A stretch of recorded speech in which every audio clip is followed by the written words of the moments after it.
JamiaTV, beacon for the nation. This program is suitable for general viewing.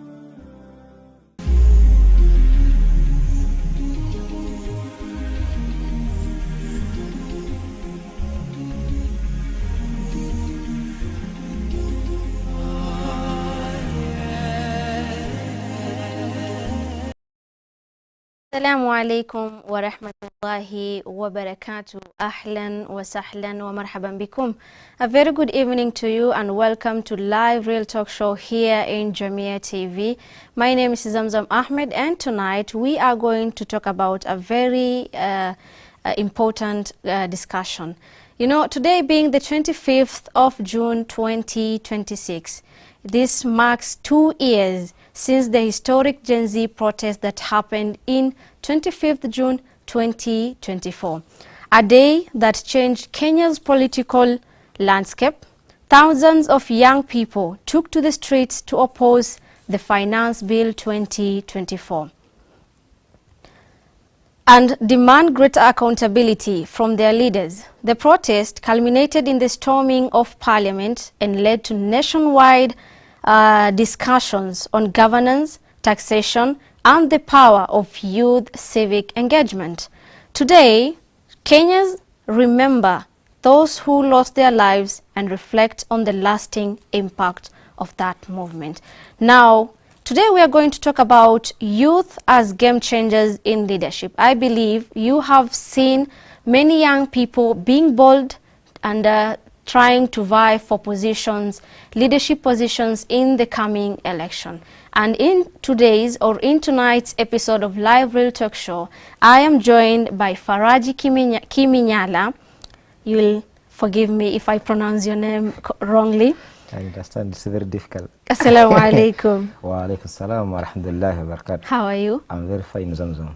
Welcome to Jamia TV. Asante sana. I know you're a senator aspirant Inshallah. in Kakamega County. Inshallah.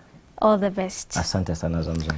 Now, because I've mentioned that today marks 2 years since the demonstration that took place in 25th June 2024. Sure. Maybe to start off our conversation, what do you think of this demonstration, or what impact does it have to our country? First of all, maybe before I respond to your question, I would like to appreciate the fact that you have given me this time to come into your station and have a candid engagement about what is happening in Kenya, our fellow youths who lost their life in the streets. So I appreciate that time that I've been given. Okay.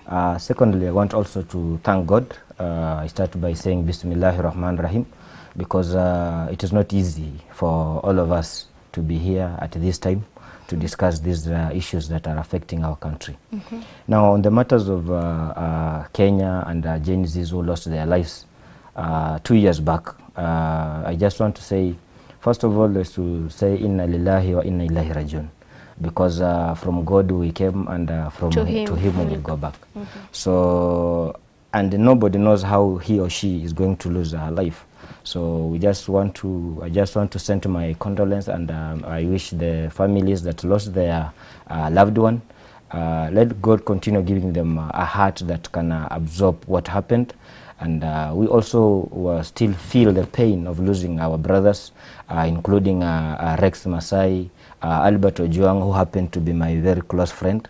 Actually, Albert Ojuang, I was with him in the same campus at Pwani University. He happened to be my roommate. Okay. But I also lost him through this fight of Gen Zs and the struggle to fight for corruption. Okay. So I feel the pain of losing our brothers. I feel the pain of losing our youths. And I feel the pain of a country that doesn't understand that losing one life is much expensive and it can be replaced. Okay. Yeah. Now, what do you think of these demonstrations, other than it being a way of people losing lives, we're losing properties, the country is in bad shape at the moment. So what do you think this demonstration can lead to? You know, Zamzam, a country leadership that cannot understand the fact that it cannot hear what the people need, or cannot listen to the people, has nothing else to listen to but pressure. Okay. It is only a government that listens to pressure that can work. You get that this government that we have, before the demonstration of that 2024 year, it happened that all the people were analyzing the financial bill of that year. Okay. But they were giving out the objections of various sectors of that finance bill. But because a government that had a leadership, which I can say cantankerous leadership, we can say that it was not ready to listen to them. Up to a point where now the youth made a decision to say, no, if you are not going to listen to us, we will come for you. That's when they went for them. But if we're going to have a leader that listens to the people before he acts, then we are not going to have these demonstrations. Demonstrations does not give a good results to the government. We will lose life. Actually, we will lose life, number one. Number two, we are going to have destructions of properties. Now, when we have destruction of properties, for instance, today, so many billions have lost because there's no business that was operating in this town. So if we don't have businesses operating, it means the impact of demonstration is more negative than positivity.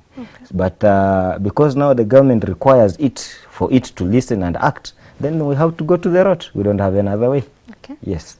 Okay, I'll come back to that one because it's really a serious thing to talk about. Sure. Because as much as we're saying demonstrations are the best solution to make these leaders understand, to make these leaders work, but again we have to put in mind that we going out to the street and causing damages to properties, it's really traumatizing. Now let's move on. Now we know that Kenya has one of the youngest populations in Africa, and the bigger population it carries young people. Sure. I believe so. So do you think young people are being given enough opportunities to influence leadership and governance? The youths generally, I can say is no. Okay. Because when you look at the government of the day, look from the presidency, look at the CS and down to the PS and even go back to the county level, you'll get that more of the youths are not included in those areas. Okay. And if they are, we may have maybe 3/4 or a quarter of it that we have the youths. So generally the youths are left outside the discussion of governmental or developmental projects. So the only thing that we can have is moving forward. We need to have a country that has to look into the youth empowerment form. You know, for example, I have a brother of mine or a friend of mine called Fikrini Jacobs. Okay. Fikrini Jacobs is the PS of Youth Affairs. Yeah. So this guy happened to be chosen to be the PS after the demonstration. There was nobody who was listening to us as youths. They were not being given jobs. Until the time that we had a demonstration is when the president, through our able leader Raila Amolo Odinga, may he rest in peace, chose to appoint Fikrini Jacobs in the position. So generally, the government and the leaders of today do not listen to our youths, do not appoint youth in the positions unless we push for those appointments. Number two, the youth are currently being used in demonstrations. You look before the demonstration starts, you see people moving around the town with rungus and pangas. Because of what? Because of lack of employment. If these youths who are given rungus and pangas to move within the town are given employment opportunities, what does it going to be? Everybody is going to be busy doing his own work. So the government of the day is not looking at youths as an important agent of development for the country, but they are looking at them as people who can be used and done. Okay. During elective position, elective time, the election period, just look during the by-elections that are ongoing. The youth are being mobilized day in, day out. They are the ones that are wearing the t-shirts of different parties. They go to UDA, they wear t-shirts of UDA. Even some point you are told now that my friend, if you come back home, come with some t-shirt for us. That is the things that the youth are used to.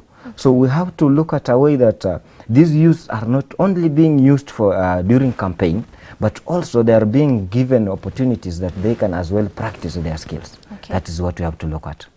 Yeah. Now, talking about giving youth that opportunity whereby they are going to practice their skills, This Gen Z movement, the youth-led protest, had shown that the power of young voices. So I believe there is something that our leaders should be learning from. So what are the things that leaders should learn from this protest? I think if leaders have to learn, they have to go back to history. For this country to get the freedom of governance, they were the youth who were in the forefront of fighting for this country. Okay. When you check the likes like Tom Mboya, we talk of the likes of even Mzee Jomo Kenyatta at that period. Okay. We talk of even the father of Richard Onyonga. All of those were youths that were on forefront of fighting for this country. Now, on your question of if these youths are given positions, if they are going to be impactful, the youths are going to be impactful in that they have gone through the schools. They are going through the schools, they have been trained, and all that has happened. Now, my worry is, when you get outside the streets, out of 10 border writers, you will get that 6 of them are people with degrees, are people who have even masters. Why? Because the government of the day does not look at what does this person has. Has he gone to school? Yes. We were told to go to school. We are going to study. Go and study. After that, you are going to get employment. That is what you are told when we are still young. Yeah. But as per now, you go to school, you train hard, you sacrifice, but at the end of the day, the job opportunities have a price tag. Okay. They have a price tag that if you want to be a teacher, you pay 120,000 for you to be employed as a teacher. If you want to be a policeman, you have to pay 400,000 for you to get that opportunity. Okay. So why are we taking youth to our education institution, paying school fees, our parents sacrificing, some of them going ahead to sell some animals so that we learn? But at the end of the day, we put price tag to our job opportunities. That's the problem where it starts. So we have to look at a way of how can we stop this nonsense of being given corruption issues of job opportunities to our youth. It's also a thing that we have to look into. And you know, when you talk of corruption, my friend, corruption happens when people allow it to happen. Okay. Because when you go to any governmental institution and you want to be employed as a manager in that company, and you have carried your papers, and at the end of the day you are asked to pay 100,000 for you to get employment. Between you who is paying and the one who is receiving, who has the biggest mistake? Okay. Who is wrong? Between the one giving that 100,000 and the one taking, who has a big? Now I pay 100K Yes. to be employed, Yes. to receive a salary of maybe even not a half of what I've Even paid. 20,000. Yes. That So the is problem really starts at where I accept to give that money. If we as the citizens are not going to accept the thing of giving out money for employment opportunities, nobody is going to ask for that money. But because now we allow, some of us allow that now because I'm a billionaire, I'm a millionaire, now let me pay and let that person who doesn't have that million continue suffering. That's where the problem is. Okay. Now, when we talk about job opportunities, we know that the bigger population of the nation are youths. And youths are the people that do not have jobs. They are unemployed. Okay? We go to school, we study, get our degrees, get our certificates, come out here, and then we struggle. So you as an individual, you as Faraji, what do you think are the practical lessons or the practical solutions that you would suggest to be input, to be put in order to champion, to create job opportunities for young people? Leave alone the fact that young people are being used to distract a rally. Young people are being used. In those goons, these are just youths who have been paid maybe 500, who have been paid 1,000. Okay? So what practical solutions would you suggest, would you champion to create opportunities for young people? Thank you very much, Zamzam. When you look at practical opportunities that we have to do as a country, Okay. number one is a completion of the industries that have failed. Okay. you know, Kenya has got a lot of industries that are stalled. Maybe if I go back to my county, you move to, we have a milk plant in Kakamega County in Chemuche Ward. So when you go to Chemuche Ward, you have a milk plant there. That milk plant is able to employ even 1,000 youths in that company. So if that plant of milk is completed, it's going to offer us opportunities. Those people who are going to supply milk in that company are going to have opportunities of selling their products that they have. Number two, those guys who are working there, they will need transport to go to that work. So if at all we are having a working company system in our country, then we are going to have a good environment for employment opportunities. Now, these projects that are stalled will as well, they lead to lack of job opportunities. Go to Webuye Pan Paper. Webuye Pan Paper has been functioning all along from the time of independence, I think. And at the years of presidents of Mwai Kibaki, it started losing its direction.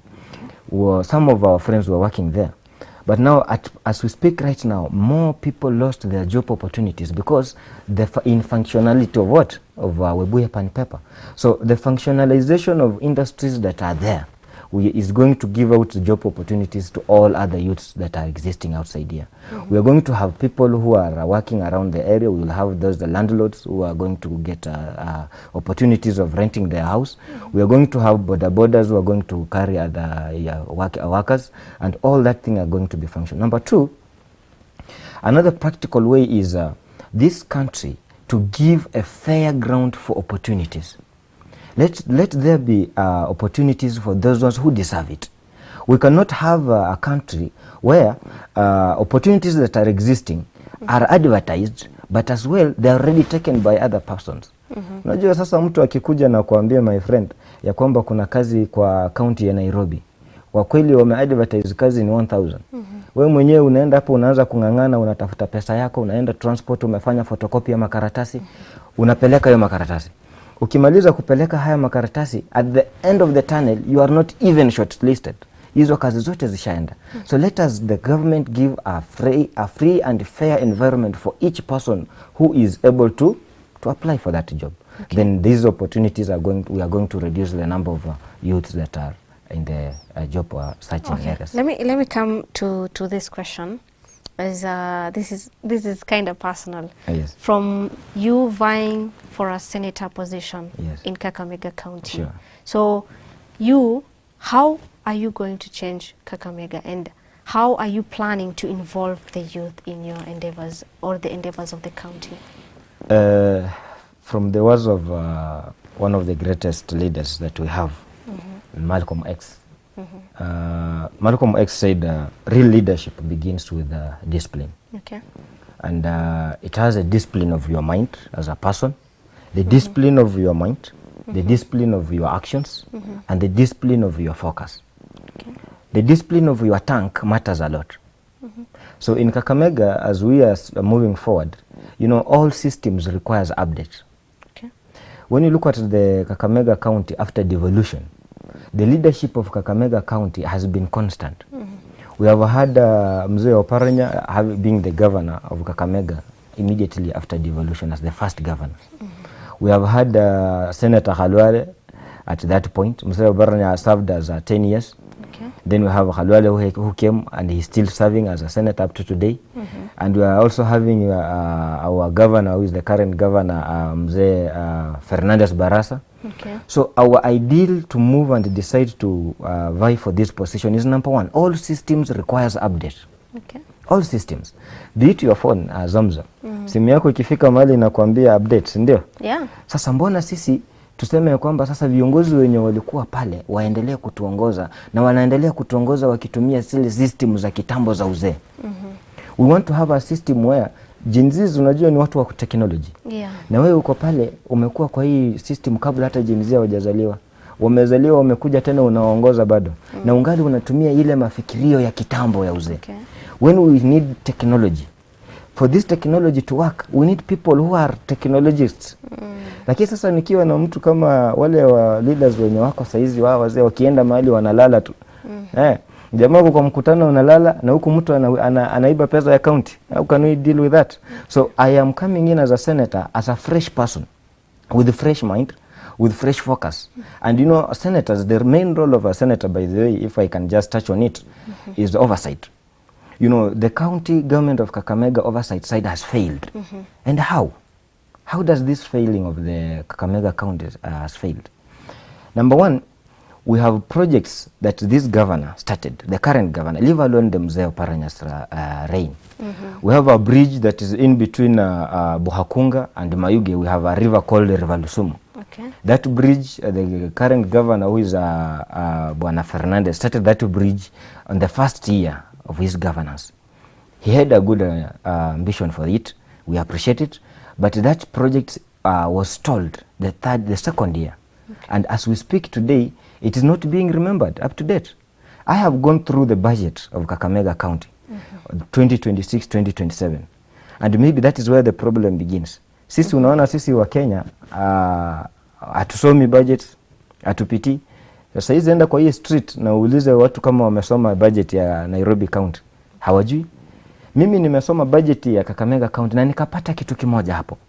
Ya kwamba ukiangalia bajeti yenye imetengenezwa, barabara yenye inakumbukwa kwa hiyo bajeti ni barabara ya Navaholo Ingoze Road. Okay. And Navaholo Ingoze Road peke yake wameiwekea bilioni ya pesa hapo.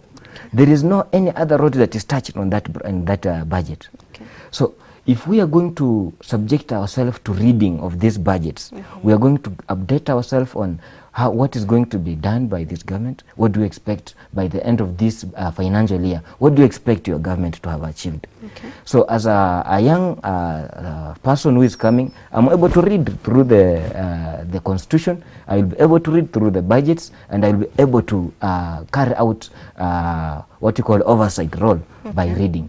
Kwa sababu huwezi oversight kitu hujasoma. Okay. Hao viongozi wenye wako wote ni wazee, hawezi soma. Mtu anafikiria kwenda kufanya biashara zake. Mtu kama Bwana Khalwale ako na bibi karibu 5.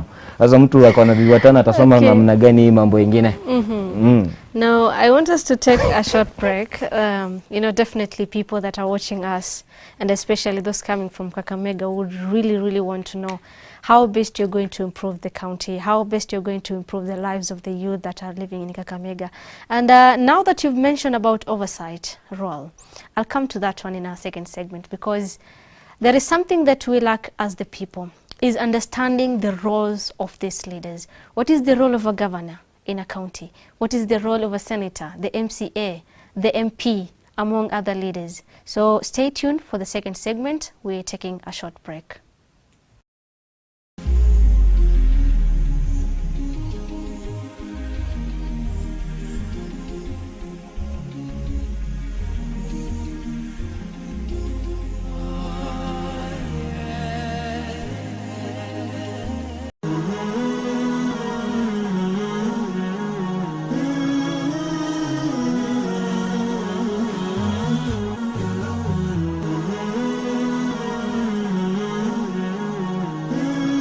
JamiaTV, beacon for the nation.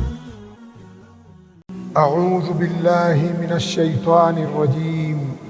يا أيها الذين آمنوا إذا نودي للصلاة من يوم الجمعة فاسعوا إلى ذكر الله وذروا البيع ذلكم خير لكم إن كنتم تعلمون.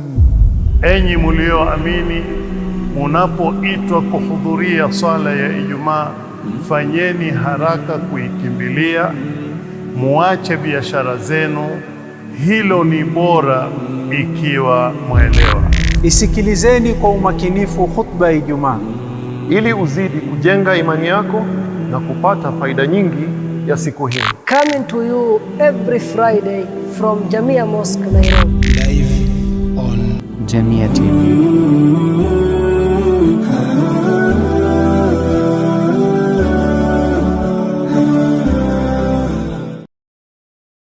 Verse of the day. أعوذ بالله من الشيطان الرجيم. بسم الله الرحمن الرحيم.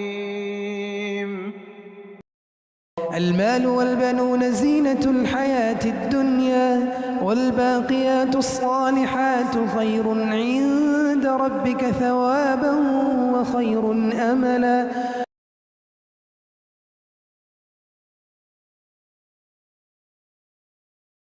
Pearls of Wisdom. Abu Huraira radiallahu anhu narrated that the Prophet sallallahu alaihi wasallam said, "Whatever I have commanded you, do it, and whatever I have forbidden you, refrain from it."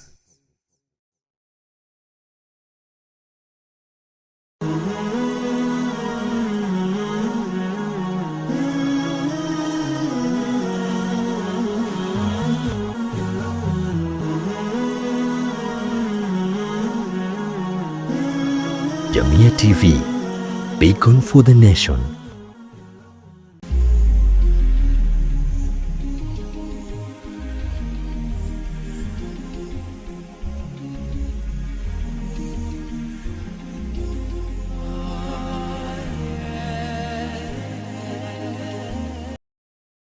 Welcome back, and thank you so much for keeping it at JamiaTV.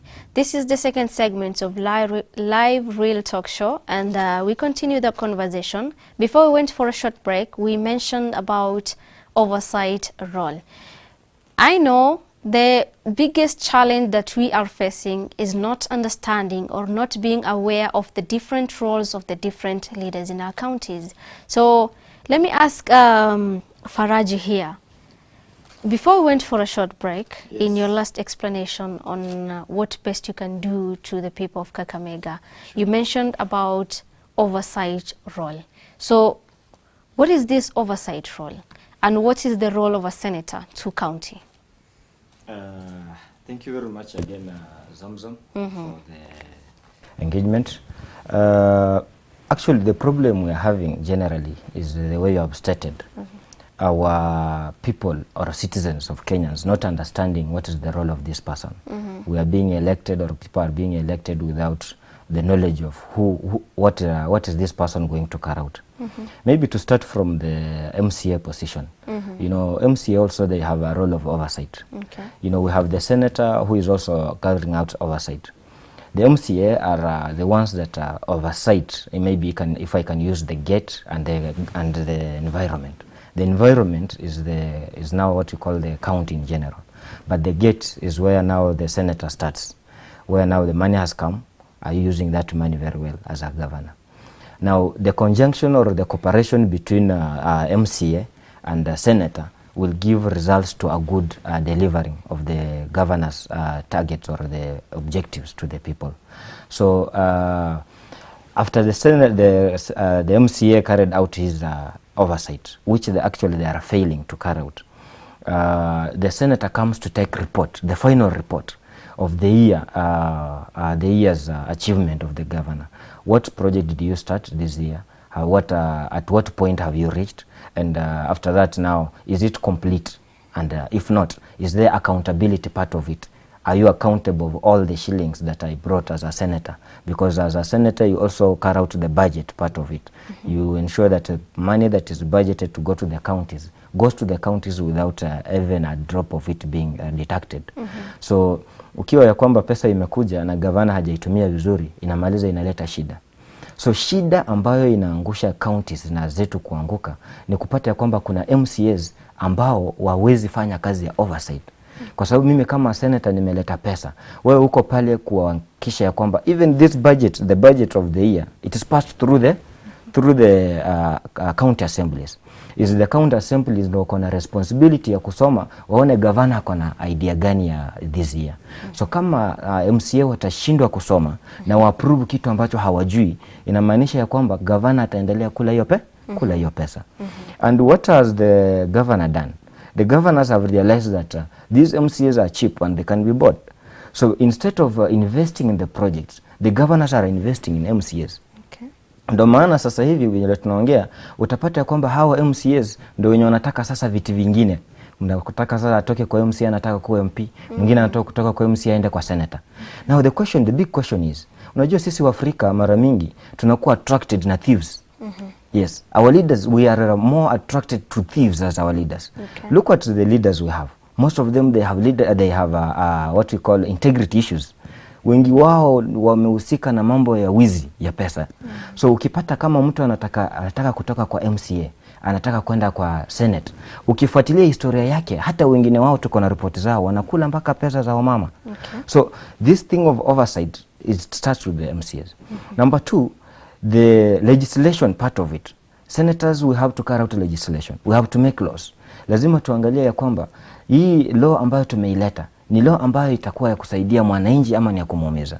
Na tukiangalia mwaka wa 2024, jinsi kukufa ilikuwa ya kwamba ni viongozi wetu ambao walishindwa kwenda kusukuma laws ambazo zinatakana zisaidie wananchi. Wakaenda kusukuma law ambazo zinasaidia mkubwa wao. Na mkubwa wao ni nani? Ni president ambaye anawaita kwa State House. If a president calls you and give you $1 million to go and sacrifice your people, then who are you? Who are you to that person? So that's why you can now say that the leaders that we have to be elected in the coming year, they should be people of high integrity. Mtu mwenye akiitwa kwa State House ambio ya kwamba bana kula hii milioni, enda vote yes. He can't stand and say no, I cannot vote yes because of my people who elected me. So this is the things that we have to look at, legislation. Another part of senator role. Senators, they have a duty to represent their people. And that's why I'm saying we cannot just go there to say yes sir, yes sir. Who is a sir here? We are all elected. The president is elected by the people. I can only call the people who elected me as sirs. Not the president, not the governor, but the person who elected me. So I have to represent the people of Kakamega. And to represent the people of Kakamega, my friend, it needs sacrifice. You know, Malema said, we are joining politics for 2 things. You join politics because number 1, you succeed. Your people succeed. Your people see the developments. Number 2, you can die. Those are the 2 things. In politics, you either join it, you are ready to die, or you are there to ensure that you sacrifice your last life to serve the people. Now, another person came and said, who is a true leader? Now, when you talk of a true leader, we say a true leader is a